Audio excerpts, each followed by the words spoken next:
9 से 12 तक यानी 2009 से 2023 तक जितने भी क्वेश्चन आए हैं 12 साल के अंदर 14 साल के अंदर वो सारे क्वेश्चंस कवर करेंगे हम लोग। ठीक है, कोई क्वेश्चन 3 बार, कोई क्वेश्चन 7 बार, कोई क्वेश्चन 9 बार, कोई क्वेश्चन 2 बार आया है तो ध्यान से आपको जवाब देते रहना है। ठीक है मेरे भाई, तो पहला सवाल हम लोग करते हैं अच्छे तरीके से। मैं बार बार बोल रहा हूँ कि आपको अच्छे तरीके से जुड़ना है, डिस्क्रिप्शन में लिंक होगा, ज्वाइन हो जाना है व्हाट्सएप ग्रुप का। विद्युतशीलता का ऐसा ही मात्रक एन इनवर्स मीटर पर स्क्वायर सी स्क्वायर होता है। ए नंबर का आंसर बिल्कुल सही हो जाएगा आपका। ठीक है, अच्छे से याद कर लेना है, देख लो विद्युतशीलता का क्या सही मात्रक होता है। ठीक है, अगला सवाल है आपका, किसी अन्वेषित वस्तु पर 1 कूलम्ब आवेश होने के लिए उसमें से निकाले गए इलेक्ट्रॉनों की संख्या कितनी होगी। तो टोटल बताओ, इसमें से 4 ऑप्शन तुम्हें टोटल दिख रहे होंगे, तुमने अच्छे से गौर कर लिया होगा चारों ऑप्शंस। 6.25 × 10 के पावर 18 ऑप्शन नंबर ए आपका सही होगा। मेरे भाई काफी जोश ले करना है, ठीक है, अच्छे तरीके से बने रहना है, ज्यादा टाइम नहीं लगेगा। इलेक्ट्रॉनिक पर आवेश होती है, इलेक्ट्रॉनिक पर जो आवेश होती है ना 1.6 × 10 के पावर -19 कूलम्ब होती है। ठीक है, तो ए नंबर का ऑप्शन आपका सही होगा।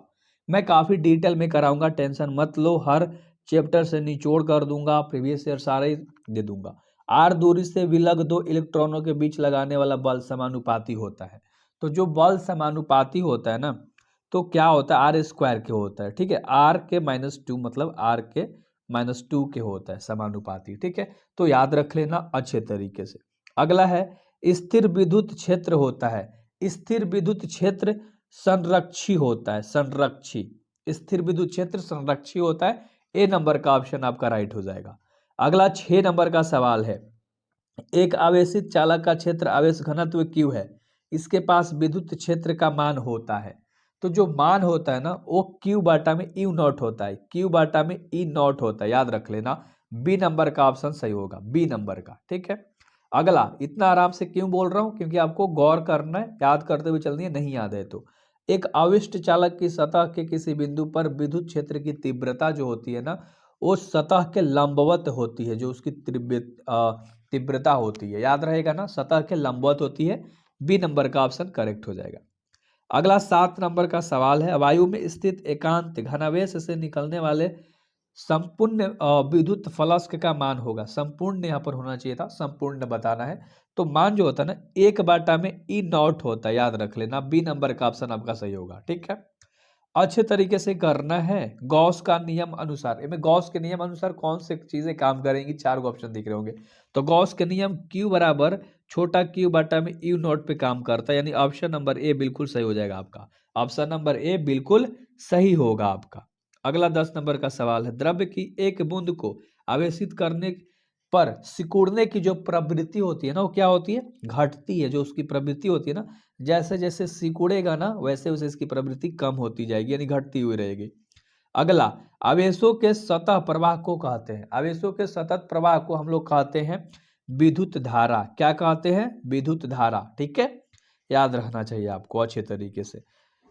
विद्युत धारा का मात्रक होता है, विद्युत धारा का मात्रक क्या होता है, देखो एम्पियर भी होता है और सीजीएस इनवर्स भी होता है। ठीक है, तो दोनों होगा, उपरोक्त एंड भी दोनों होगा। ठीक है, अगला सवाल है 13 नंबर का, कर्कहॉफ्स का बिंदु नियम का नियम का पालन करता है, मतलब किस बिंदु नियम का पालन करता है, जो कर्कहॉफ होता है। ठीक है, तो कर्कहॉफ जो होता है ना वो काम करता है आपका आवेश की संरक्षता के सिद्धांत पे। बी नंबर का ऑप्शन सही होगा, बिल्कुल भी राइट होगा।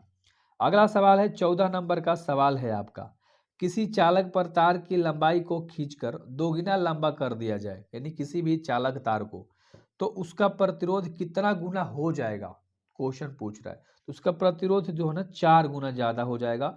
सी नंबर का ऑप्शन आपका सही होगा। ठीक है, अगर लंबाई खींचकर दोगुना करोगे तो 4 गुना ज्यादा बड़ा होगा, याद रख लेना। अगला सवाल है, प्रतिरोध का मात्रक, प्रतिरोध का मात्रक, तो ये तो आपको पता ही होगा, ओम होता है। प्रतिरोध का क्या होता है, ओम होता है। सी नंबर का ऑप्शन सही होगा। अगला सवाल है 16 नंबर का, जब कोई आवेशित कण एक ऐसे क्षेत्र में गति करता है जहां चुंबकीय क्षेत्र विद्यमान हो, तब ये देखो 2018 में क्वेश्चन है, लिख दिया गया है, बेसिकली सारे इंपॉर्टेंट ही क्वेश्चन है।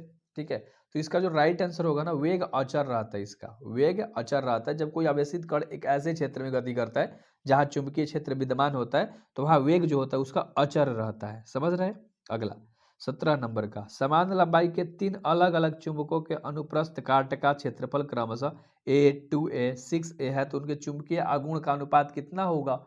ये सब क्वेश्चन मैंने ऑलरेडी करा भी रखा है, 1:2:6, यानी ऑप्शन नंबर बी आपका बिल्कुल भी सही हो जाएगा। बी नंबर का ऑप्शन बिल्कुल भी सही हो जाएगा। अगला 18 नंबर का सवाल है, एक इलेक्ट्रॉन क्षैतिज ताल में पूरब दिशा में गति कर रहा है, एक चुंबकीय क्षेत्र उद्दान नीचे की दिशा में विद्यमान है, तो इस चुंबकीय क्षेत्र के द्वारा इलेक्ट्रॉन पर लगाया जाएगा, मतलब जो बल है ना वो इलेक्ट्रॉन पे लगाया जाएगा, तो किस दिशा से लगाया जाएगा, उत्तर दिशा। ठीक है, उत्तर दिशा में लगाया जाएगा, याद रहेगा क्या, उत्तर दिशा में। 19 नंबर का सवाल है, समरूप वेग से चाल्यमान आवेश उत्पन्न करता है, तो जो उत्पन्न करता है वो विद्युत चुंबकीय क्षेत्र उत्पन्न करता है। समरूप वेग चाल्यमान, क्वेश्चन पे भी ध्यान आपको देना होगा, आंसर रखना होगा, फिजिक्स ऐसा चीज है। ठीक है, अगला 20 नंबर का, डायनेमो के कार्य का सिद्धांत आधारित है, डायनेमो के कार्य का जो सिद्धांत है ना वह आधारित है विद्युत चुंबकीय प्रेरण पर, विद्युत चुंबकीय प्रेरण पर। बी नंबर का ऑप्शन बिल्कुल राइट हो जाएगा। आई होप कि आपको ये 20 क्वेश्चंस में मजा आया होगा एंड आपको लग रहा होगा कि हाँ भाई अब आपका नंबर आएगा, तो आपको अब जोड़ना है, डिस्क्रिप्शन में लिंक है, ज्वाइन हो जाना व्हाट्सएप ग्रुप।